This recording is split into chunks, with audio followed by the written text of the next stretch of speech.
Welcome to Inside Insight, your quick hit of tips, tools, and trends for manufacturing, distribution, and Dynamics 365 Business Central. Brought to you by InsightWorks.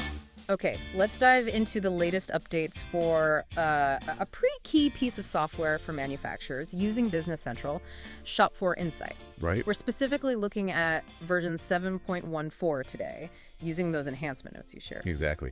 And shop floor insight, fundamentally, it's about bridging that gap, connecting the actual shop floor activities, machines, people, materials, right into Business Central. Streamlining all that data capture. Yeah. The notes mention its core job, simplify time tracking, help with quality checks, keep production visible, things like that. And automate where possible, right. Get rid of manual entry.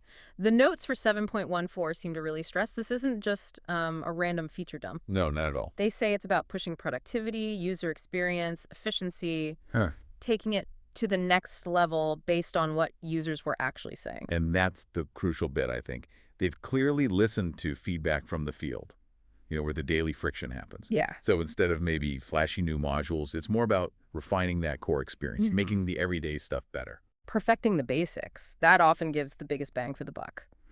So, okay, where did they start with making things faster? Well, one area mentioned is optimizing SQL queries. Okay. Think of that like speeding up how the system asks the database for information. Faster questions, faster answers. So less waiting for screens to load. Precisely. Less lag, especially on those really common tasks people do all day. It just feels snappier. Less waiting definitely means more doing. Yeah. What about when things go wrong? Error messages can be, well, super frustrating. Oh, definitely. And they tackled that. The notes highlight clearer error reporting. Oh, so? Specifically, if an error comes from the Business Central connection, it now pops up directly in the shop floor insight screen. Ah. It sounds minor, maybe, but think about it. No more generic error occurred. No more hunting through logs on different systems. That saves so much time trying to figure out what actually broke. A real headache reliever. For users in IT, yeah. Okay, moving beyond just using it day to day, what about getting it set up? Installation and maintenance can be pain points too. They definitely focus there. The notes talk about enhanced welcome instructions, like right in the installer. Like a mini setup guide. Sort of, yeah. Less guesswork from the get-go. Okay. And making connections more robust, using fully qualified domain names FQDNs in the installer links. FQDNs. That just means using the full server address, right? Makes it less ambiguous. Exactly. More reliable connections, easier setup. And system authentication setup is streamlined in that installer flow, too. And getting to the connection details, is that simpler?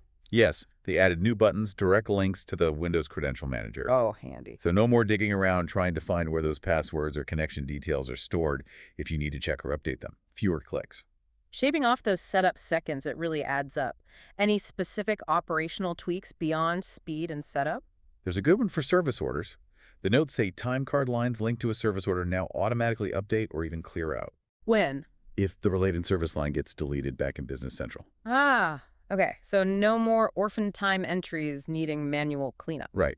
Keeps the data consistent automatically, save admin time. That's a smart detail. Prevents data messes. And I saw something about terminology. Yes, a consistency change.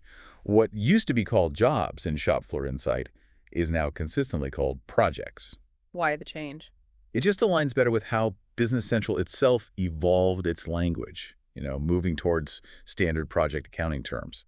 Less confusion for users switching between the systems. Consistency definitely helps usability. And one last thing, keeping the software updated. A little easier now, too.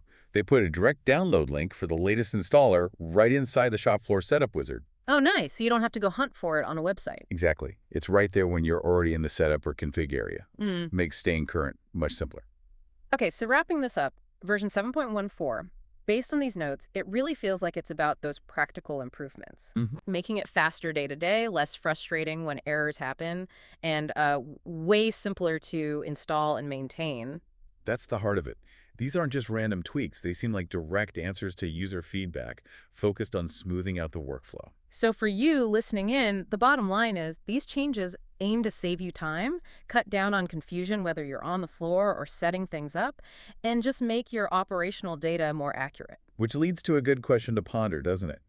If streamlining data capture, time tracking, and system setup frees up all that effort, Yeah. What does that allow you to focus on instead? What bigger things could you tackle in your business? That's definitely something to think about. If you want to dig deeper into these 7.14 updates, the notes mention checking out shopfloorfordynamics.com or, of course, talking to your Microsoft partner.